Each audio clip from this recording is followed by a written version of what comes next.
आकाशवाणी है।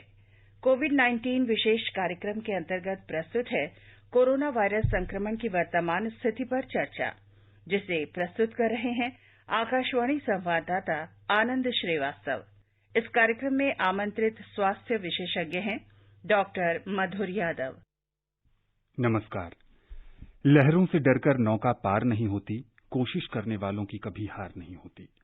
मशहूर कवि हरिवंश राय बच्चन की ये प्रसिद्ध पंक्तियां आप सबने कभी न कभी जरूर सुनी होगी। देखिए ना, एक छोटा बच्चा जो चलना शुरू करता है वो कई बार गिरता है, लेकिन वो अपना प्रयास छोड़ता नहीं है। वो लगातार कोशिश करता है और एक दिन चलने ही लगता है। कोरोना के आंकड़े 8 लाख के करीब पहुंच गए हैं। ऐसे में बहुत लोगों के मन में अब ये लगने लगा है कि सावधानी बरतने के बावजूद इतने मरीज बढ़ रहे हैं, तो फिर मेरे करने और नहीं करने से कुछ नहीं बदलेगा। इस बात को समझिए कि हमारी लगातार कोशिशों से ही कोरोना हारेगा। न तो एक दिन में बच्चे ने चलना शुरू किया और न एक दिन में कोरोना की वैक्सीन बाजार में आएगी। कोरोना टीका के लिए प्रयास हो रहा है और बहुत जल्द सफलता भी मिलेगी। तब तक सावधानी तो बरतनी ही होगी, क्योंकि कोशिशें ही रंग लाती है। आकाशवाणी की भी यही कोशिश है कि आप सतर्क रहें, जागरूक रहें, कोरोना से बचे रहें। इसलिए हम लेकर आते हैं ये खास कार्यक्रम। आज के इस कार्यक्रम में हमारे साथ हैं लेडी हार्डिंग मेडिकल कॉलेज के वरिष्ठ स्वास्थ्य विशेषज्ञ डॉक्टर मधुर यादव। डॉक्टर मधुर, कार्यक्रम में स्वागत है आपका। नमस्कार। नमस्ते सर। इससे पहले कि डॉक्टर मधुर के साथ हम परिचर्चा शुरू करें, हम अपने श्रोताओं को बता देना चाहते हैं कि अगर वो भी इस कार्यक्रम से जुड़ना चाहते हैं तो वो हमें फोन कर सकते हैं। हमारा टोल फ्री नंबर है 1800115767। हमारा एक और नंबर है 011-2331-4444।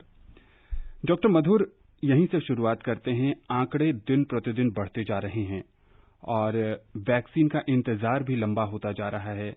ये एक मानवीय प्रवृत्ति है कि किसी चीज में बंधे रहने से हमारे अंदर ऊब होने लगती है, हम इरिटेट होने लगते हैं। ऐसा ही कुछ कोरोना के साथ भी हो रहा है। क्या कहेंगे आप इस पर हमारे श्रोताओं को? देखिए आनंद जी, प्रथम तो मैं ये कहना चाहूंगा कि आपने बड़ी अच्छी बात कही कि ऊब होने लगती है। अगर हम थोड़ा सा पीछे से देखें जी, जब से ये कोरोना आया है तो स्वास्थ्य विशेषज्ञों ने पूरी दुनिया में, प्लस हमारे प्रधानमंत्री जी ने कई बार कहा, रिक्वेस्ट करी कि भाई संभल जाओ। लॉकडाउन लगाया, हम लोगों ने अपनी तैयारी पूरी करी, लेकिन शायद कहीं पर लॉकडाउन का पूरी ईमानदारी से पालन नहीं हो पाया। चाहे वो जो भी कारण रहे हो, जैसे भी रहे हो, उसका खामियाजा हम लोगों को अब तक भुगतना पड़ रहा है। ऐसा नहीं है कि हम कोई आश्चर्य सफलता पा लेते या नहीं होते, लेकिन ये है कि थोड़े से केस और कम हो सकते थे। हालांकि अभी भी अगर हम वेस्टर्न पार्ट से कंपेयर करें, हम यूके देखें, उससे देखें, हमारे सीवियरिटी कम है। हमारे यहाँ जो ट्रीटमेंट का रेट बहुत अच्छा है, हम लोग रिकवर फास्ट कर रहे हैं। लेकिन हाँ, हम लोग के केसेस के नंबर अब बढ़ते जा रहे हैं। प्रोबेबली इसका एक बहुत बड़ा कारण है कि हम अब रिलैक्स हो गए। भाई लॉकडाउन हट गया है, सरकार ने कह दिया है, हमारी कोई जिम्मेदारी नहीं, जो कि एक गलत बात। डॉक्टर मधुर जी, बिल्कुल आप सही कह रहे हैं कि कहीं न कहीं एक लापरवाही आ गई है। प्रधानमंत्री ने भी कहा था। ऐसे में जब अब अनलॉक की प्रक्रिया पूरी दुनिया में चल रही है और भारत भी अनलॉक 2 से गुजर रहा है, सावधानियां वही हैं, लेकिन इस लापरवाही से निकलने के लिए आप क्या सजगता का संदेश देंगे?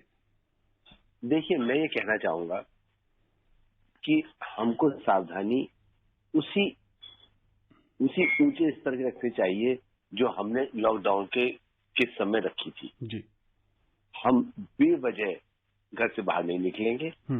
बाहर निकलेंगे तो मास्क लगा के निकलेंगे और रेस्पिरेटरी एटिकेट, जिसमें कि मास्क लगाना, और अगर छींकें तो हम अपने जो हम लोग कोहनी होती है उसे मोड़ के छींकें और लगातार हाथ धोते रहे।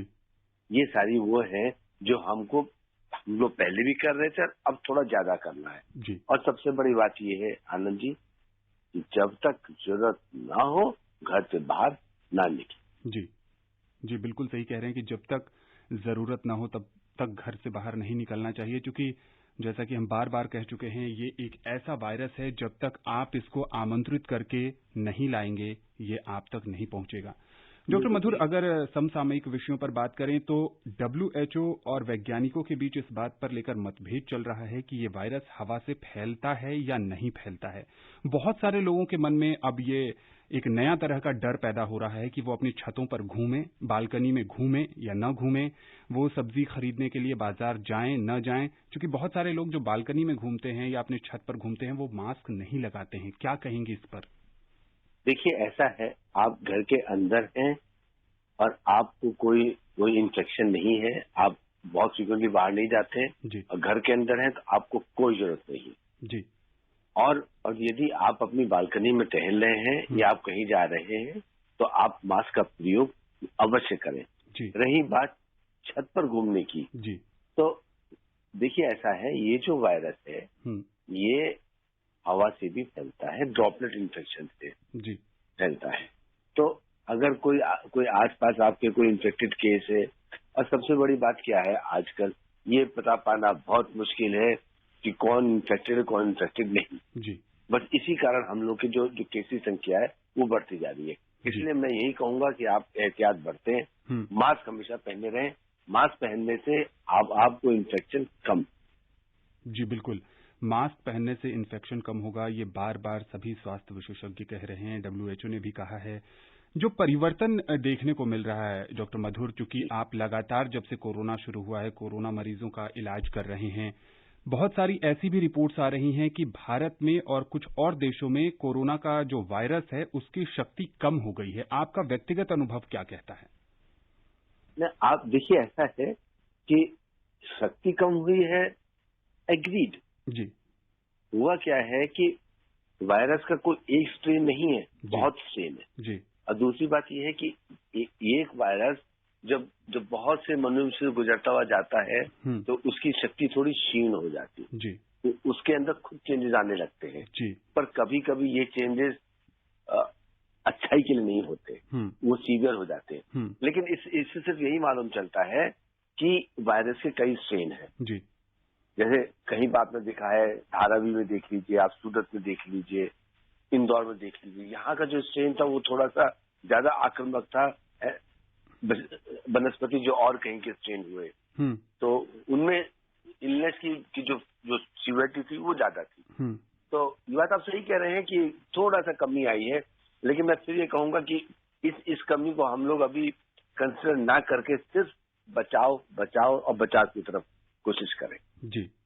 जी बिल्कुल, बचाव ही एकमात्र उपाय है, सावधानी ही एकमात्र उपाय है इस समय। डॉक्टर मधुर, यहाँ पर अगर बात करें नॉन कोविड पेशेंट्स की, चूंकि बहुत बड़ी तादाद में लोग ऐसे हैं जिनको चिकित्सा सुविधाओं की जरूरत है, वो इस डर से अस्पताल नहीं जा रहे हैं कि वहाँ कोरोना का इन्फेक्शन हमें हो सकता है, वो सेल्फ मेडिकेशन पर जा रहे हैं जिसका एक गलत प्रभाव पड़ रहा है। क्या कहेंगे और क्या सचमुच अस्पताल जाना इस समय बहुत खतरनाक है?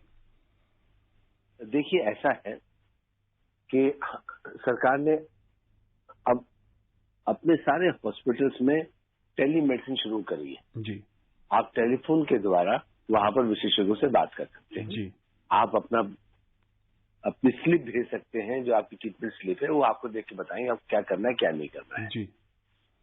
दूसरी बात यह है कि जैसे मैंने आपसे कहा कि अभी भी पेशेंट आते हैं नॉन कोविड पेशेंट, वो सिर्फ इसलिए आते हैं कि डॉक्टर साहब बहुत दिन हो गए तो हॉस्पिटल नहीं भाई, आपको ऐसे ही हॉस्पिटल आने की जरूरत नहीं है जी। क्योंकि आपने बिल्कुल सही कहा, ये वायरस बुलाने पर ही आता है कि आ जाए यार घर चलते हैं जी, वैसे नहीं आता है। तो मैं ये कहता हूँ जब तक आपको बहुत जरूरत ना हो आप हॉस्पिटल ना जाए, आप अपने डॉक्टर से फोन पे बात कर सकते हैं जी। सरकार ने भी कह दिया है कि अब टेलीमेडिसिन अलाउड है जी। उनकी लिखी पर्ची आज भी वैलिड है।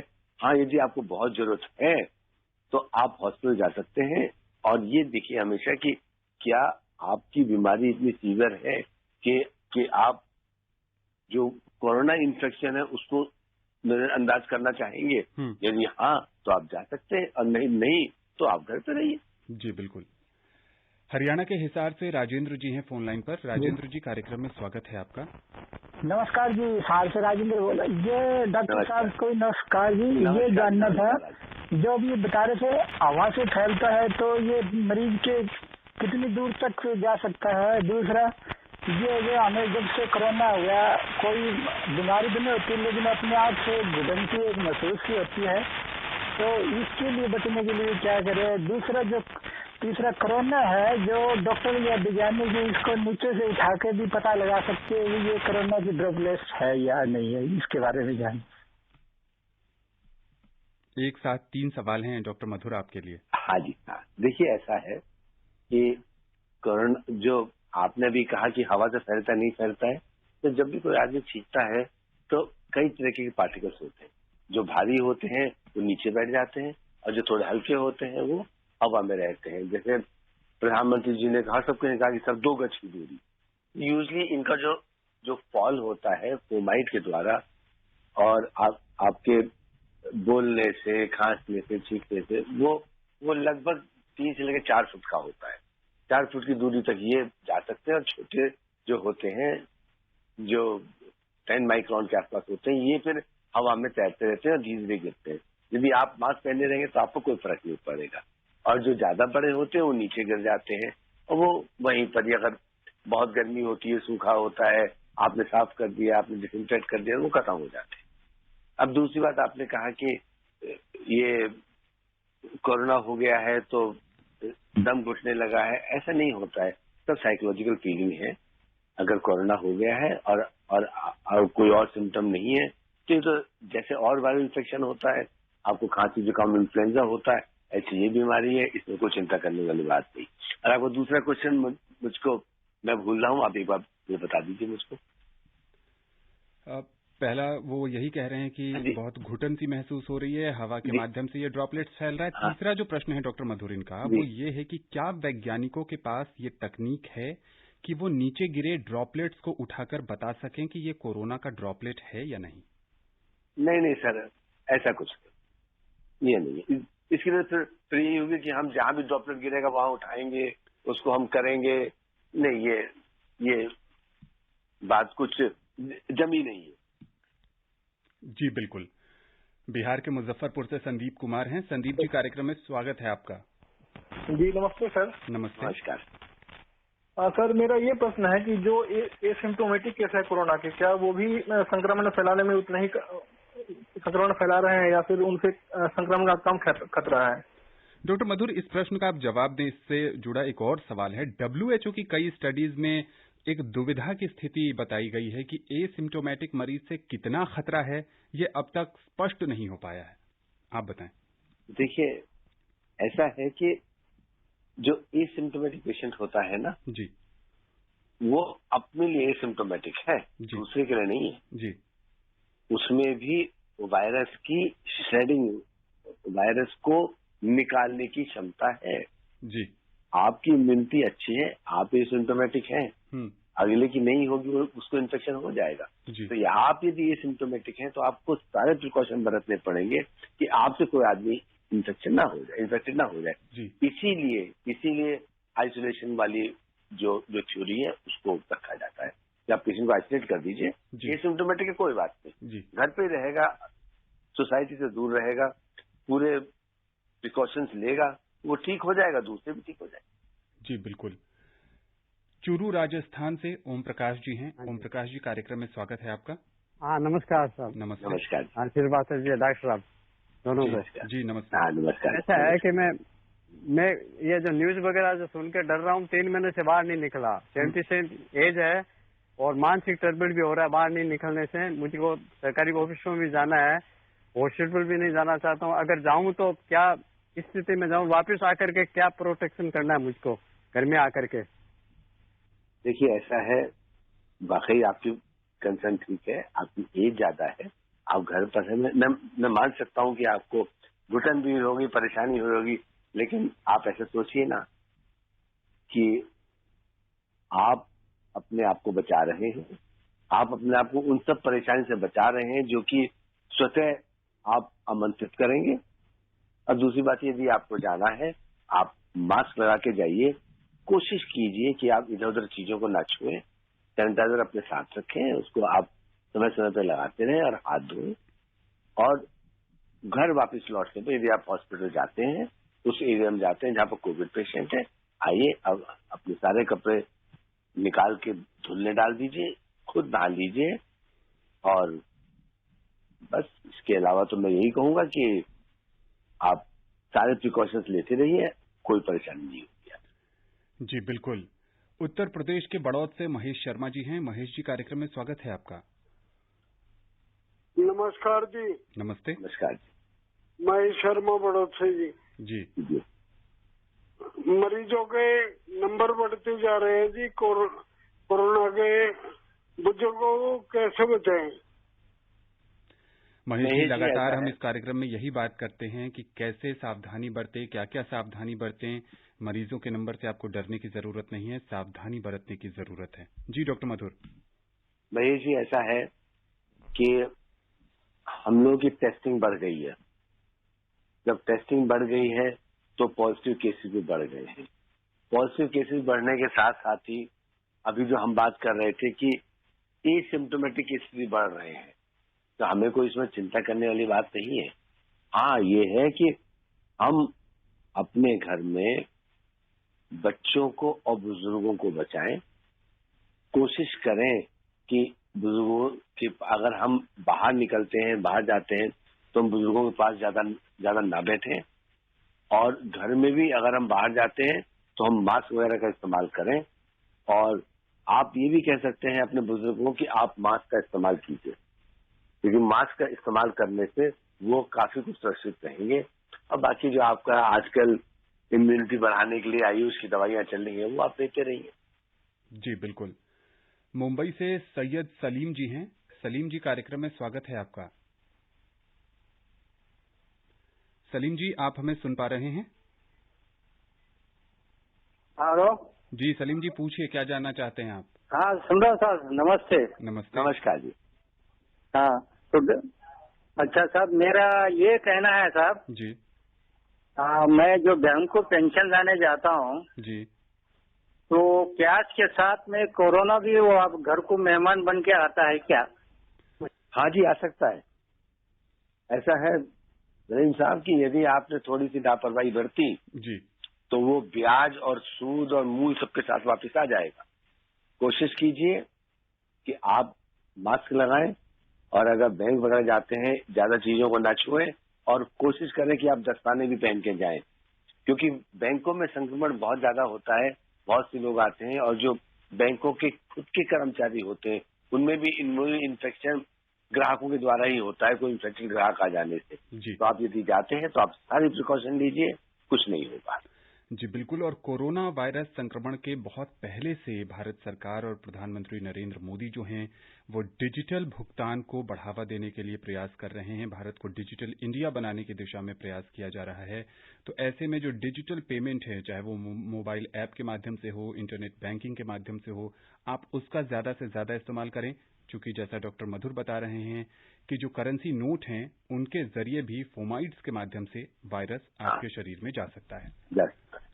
मध्य प्रदेश के नरसिंहपुर से राजेश जी हैं। राजेश जी, कार्यक्रम में स्वागत है आपका। जी, मैं राजेश नेमा सिंहपुर बड़ा से बोल रहा हूँ जी। और मेरे छोटे छोटे से 2 प्रश्न हैं जी।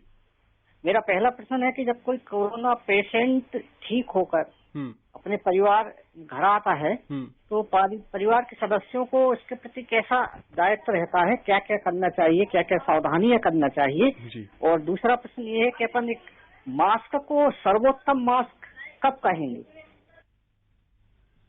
ये बहुत ही रोचक सवाल पूछा है डॉक्टर मधुर इन्होंने। दूसरा सवाल कि मास्क को सबसे सर्वोत्तम मास्क कब कहेंगे, लेकिन उससे पहले पहला सवाल।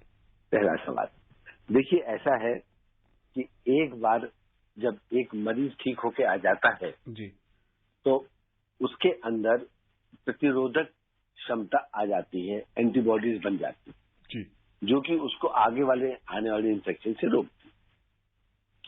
वैसे तो वो पेशेंट अब ठीक हो गया है, उसमें कोई नहीं है, लेकिन ऐसा है कि क्योंकि अभी ये कोरोना का मामला बिल्कुल नया है, ये कह पाना बहुत मुश्किल है कि ये इन्फेक्शन की एंटीबॉडीज की प्रोटेक्शन की जो प्रोटेक्शन है वो कितने दिनों की है जी।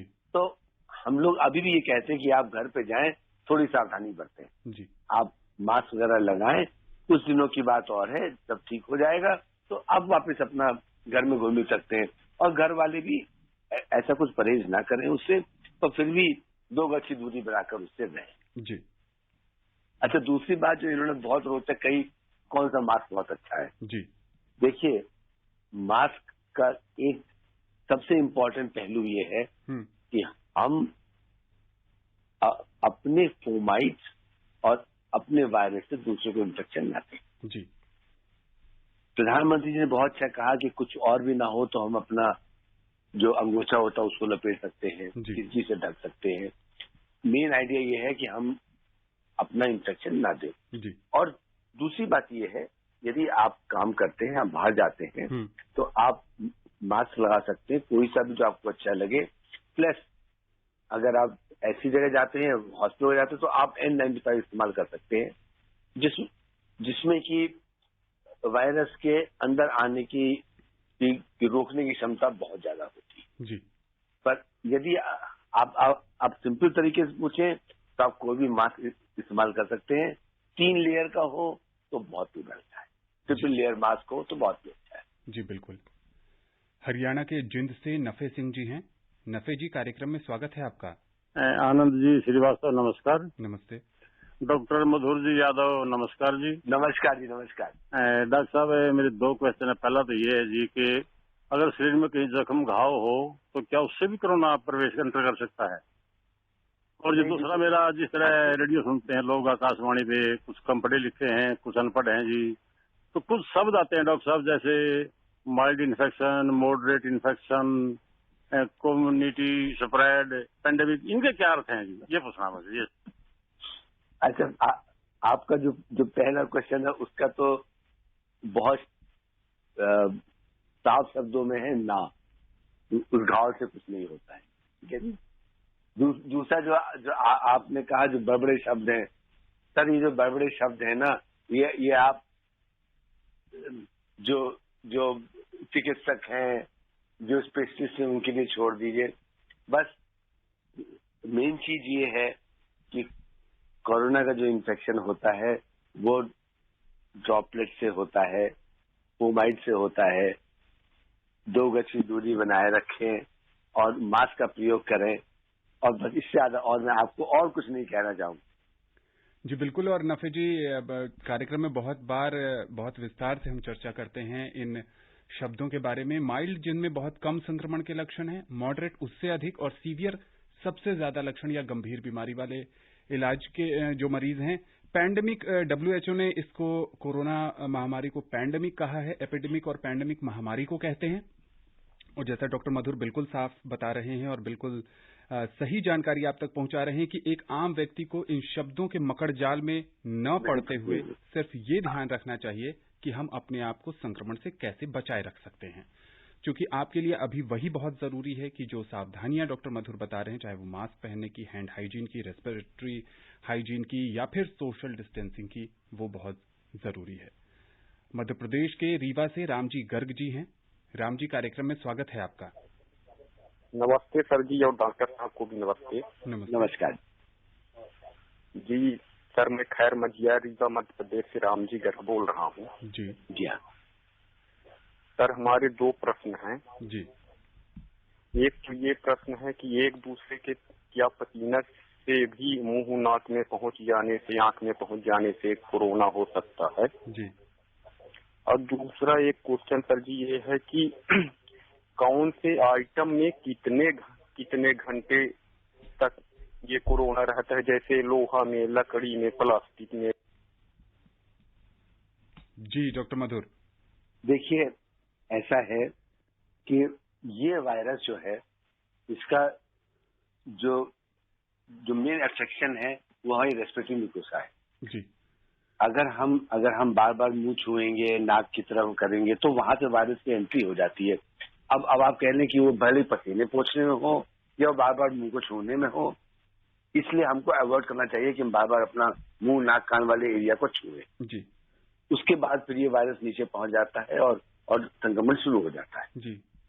दूसरा इनका प्रश्न था क्या था सर? अलग अलग सरफेसेस पर कितनी देर तक रहता है? हाँ, देखिए ऐसा है, ये अलग अलग सरफेस की बात जो है, इसमें मोटी सी बात ये है कि जब भी वायरस गिरकर और वहां पर जैसे प्लास्टिक पर ये थोड़े समय रहता है, कॉटन पर से ये थोड़ा समय रहता है, पेपर पर रहता है, लेकिन ये है सबसे इम्पोर्टेंट बात ये है कि हम लोग को कोशिश करनी चाहिए कि हम लोग इन सब सर्फेसेस को ना छुएं। वैसे इसकी इन्फेक्टिविटी 2 घंटे से लेके और 5 दिन तक रहती है अलग अलग सर्फेसेस पर। जी।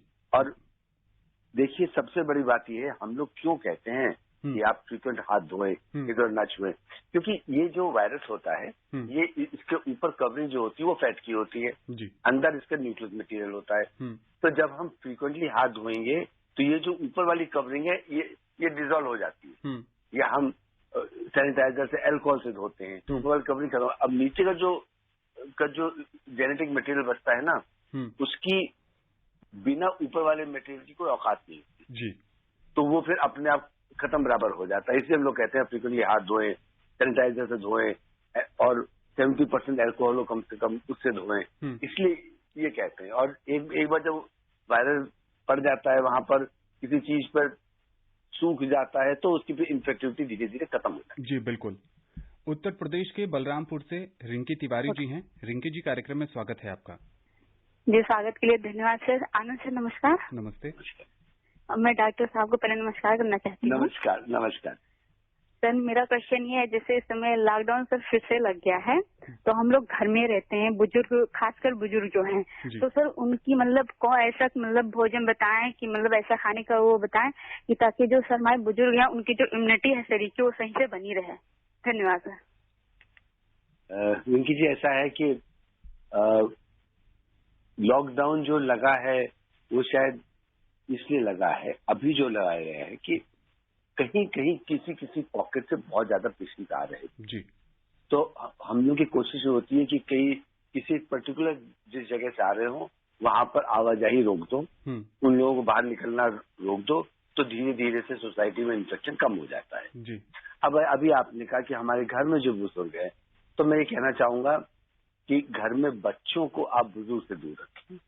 बुजुर्गों को आप घर में अगर स्पेस ज्यादा नहीं है तो आप कहिए मास्क पहने और उनको गिलोई और शहद और जो और आयुष ने काढ़ा निकाला हुआ आप इनको दे सकते हैं। और सबसे बड़ी बात ये कि सामान खान पीन रखिए और उनसे कहिए आराम से अपना सुबह जो भी कुछ करते हैं आराम से लाइट होम एक्सरसाइज करते रहें, योगा करते रहें, इम्यूनिटी मेंटेन करें। जी बिल्कुल।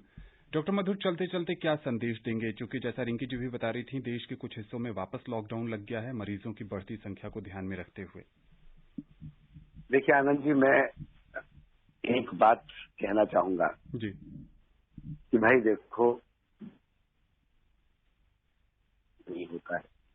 जब लॉकडाउन पहली बार लगा था, आप यकीन नहीं मानेंगे, लोग ये निकल के देखते थे कि लॉकडाउन क्या होता है। जी बिल्कुल। सब लोग नहीं मानते थे, हॉस्पिटलों में जबरदस्ती जाते थे, किसी न किसी बहाने से जाते थे। बताइए, हमारे फायदे की चीज के लिए और सरकार को जबरदस्ती करनी पड़ती हो, पुलिस को जबरदस्ती करनी पड़े, ये बात ठीक नहीं। जी बिल्कुल, ये बात ठीक नहीं है और हमें समझना होगा, घरों में ही रहना होगा जहां लॉकडाउन लगा है, और जहां जरूरत नहीं है घर से बाहर नहीं निकलने की जरूरत है। जी डॉक्टर मधुर, समय अब नहीं है। आकाशवाणी के खास कार्यक्रम से जुड़ने के लिए और विशेषज्ञ राय साझा करने के लिए आपका बहुत बहुत शुक्रिया। धन्यवाद। तो घरों में रहिए, सुरक्षित रहिए, स्वस्थ रहिए। नमस्कार।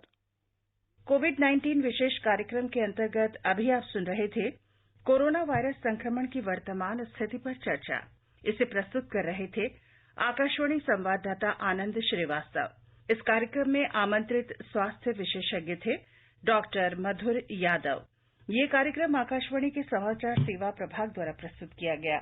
इसे आप हमारे mobile app news on AIR पर भी सुन सकते हैं। कार्यक्रम के संबंध में अपनी प्रतिक्रिया आप हमें ईमेल कर सकते हैं। हमारा पता है airnsdtalks@gmail.com। कार्यक्रम को दोबारा से सुनने के लिए लॉग ऑन करें हमारी वेबसाइट newsonair.com।